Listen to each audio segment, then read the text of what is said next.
Hey guys, welcome back to another video with VS Leather and Card. I'm Victoria. Today, we're going to be making a very small trinket tray. This is different for me because I'm used to tooling and carving on much larger pieces of leather.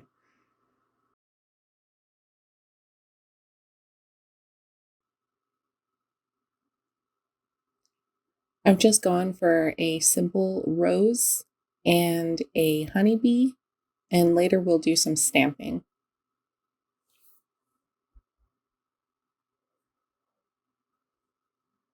I'm just using my swivel knife to cut the lines in the rose.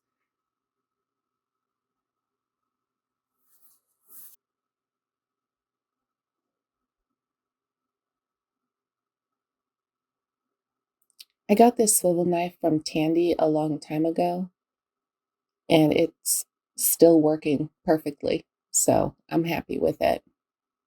Moving on to tooling.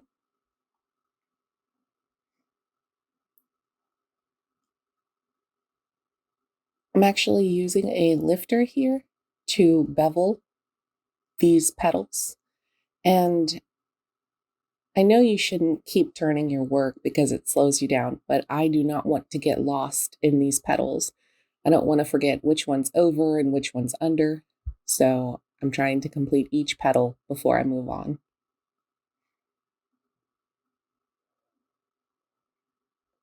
When I had the idea to make a trinket tray like this, I thought it would be really cute for a little girl's room or for her bathroom, just somewhere for her to feel fancy, take off her rings, and have somewhere to set them. For that reason, I knew this didn't have to be super large.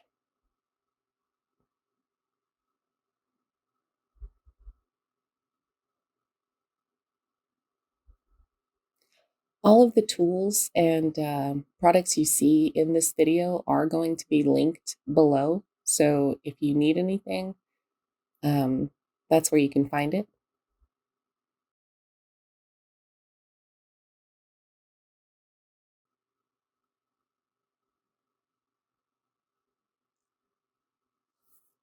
I'm using this single prong stitching chisel to create these lines. That's nothing fancy. It's just using the tool in a different way.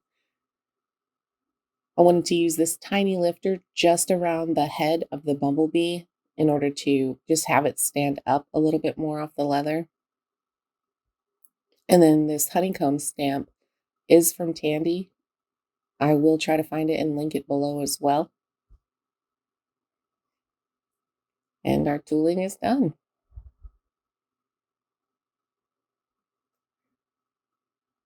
I'm going to be making some decorative cuts. So here I'll start with the wings and the bumblebee, and then we're going to move on to the rose.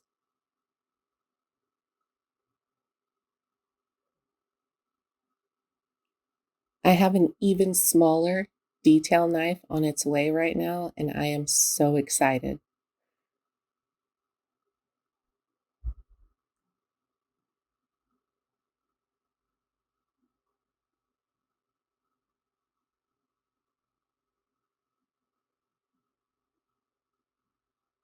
In case you didn't know, our next shop update is going to be March 20th. You can find us on Instagram at vsleather.card, on Facebook, Pintrest, and our website is vsleather-card.com.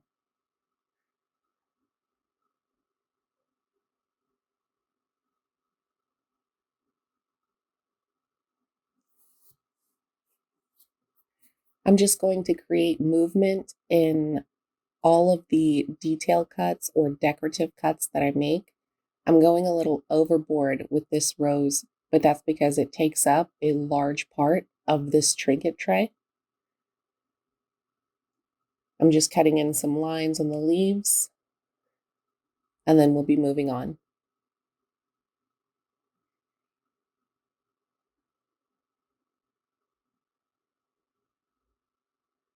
I'm going to wet mold this, but in the beginning, all I wanted were the corners to be raised, nothing too extravagant. If you wet mold tooled leather, sometimes you can work out the tooling. So it's usually better to wet mold and then tool, but there was no way I was going to be able to tool this once it was wet molded. So I did that first and was just gentle when pressing it down. I decided that this bowl was not deep enough, so I switched to a teacup, and this is the leather dried about 2 days later. I've gone for some turquoise, this bright blue suede to line this tray, and now I'm just going to be gluing it on. I will also stitch around this tray to, to make sure that this suede stays on and doesn't just fall off or anything. Plus, that's going to add another detail to make this tray really cute. We're going to give everything 2 coats of this contact cement and let that dry.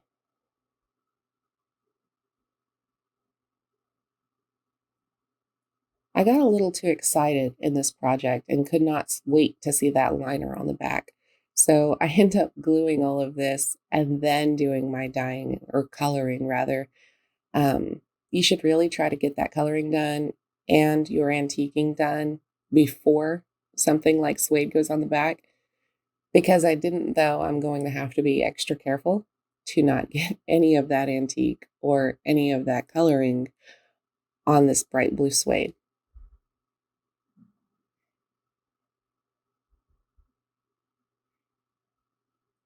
I'm just laying the leather down on the suede and just working my way around, trying to make sure that the suede just stays flat. There is not too high of a curve anywhere, so it works out just fine. I'm just using my fingers to kind of press that on and to work down the suede so it meets the leather properly.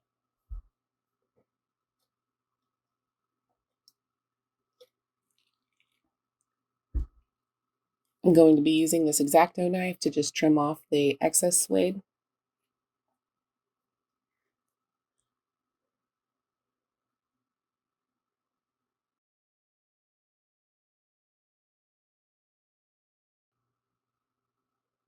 I'm using Copics to color this tray. These are alcohol-based inks. When I started doing leather work, everyone would talk about the difference between alcohol-based ink and oil dyes and stuff like that. So I thought, hey, I wonder if my alcohol inks and my Copics would work for leather too. Now, Copics are designed for blending. That's their purpose. But leather is very porous. It doesn't allow for the kind of blendability you can get if you use paper. However, because I have so many colors that are more families of colors, I'm still able to get depth, dimension, and highlights from the things I already have without having to mix a whole lot of dye.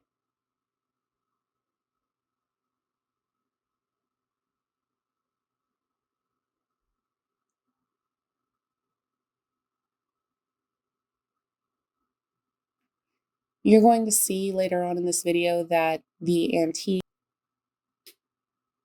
Phoebing's leather sheen I use do not really discolor any of this alcohol ink.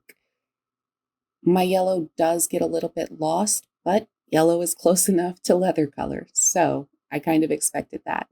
For that color, I mostly just wanted to put down a base coat, just so that way my gold paint will stand out a little bit more.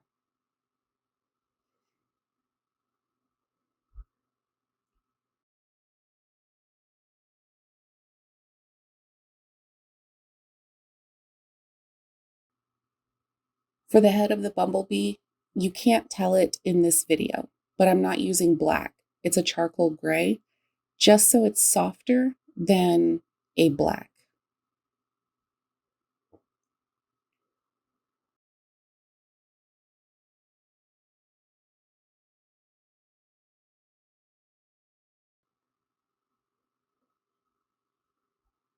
So I've used leather sheen on this trinket tray, and it has not distorted or taken off any of this color. However, my yellow is starting to fade behind there. After I do the antique here, I'm using the Phoebe's antique paste in dark brown.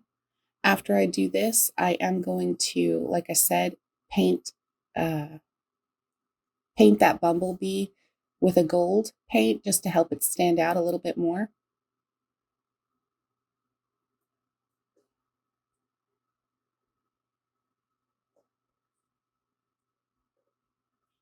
I'm trying to be so careful and not get the antique anywhere other than the top of this leather trinket tray.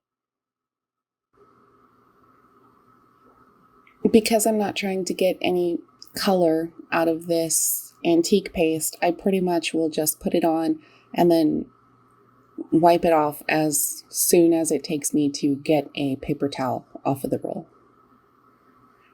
Here I'm just going in with a fine detail paintbrush and applying this gold paint.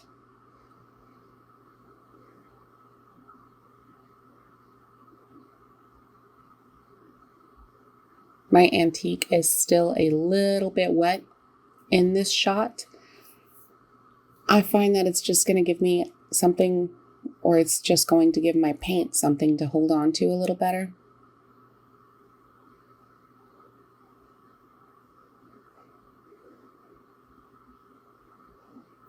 I have used a number 2 edger all around the top of this trinket tray, and now I'm using Tokonol to burnish those edges and really get the suede and the veg tan to come together.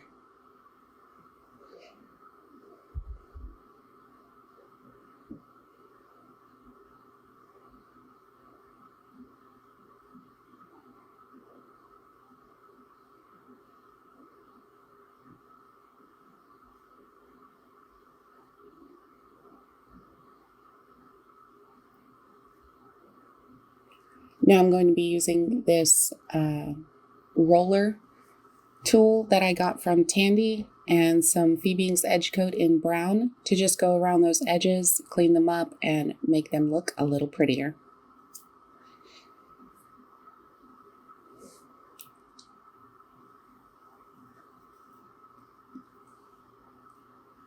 I like the adherence of this product. It doesn't crack, it doesn't fall off, it doesn't peel off. It works really well.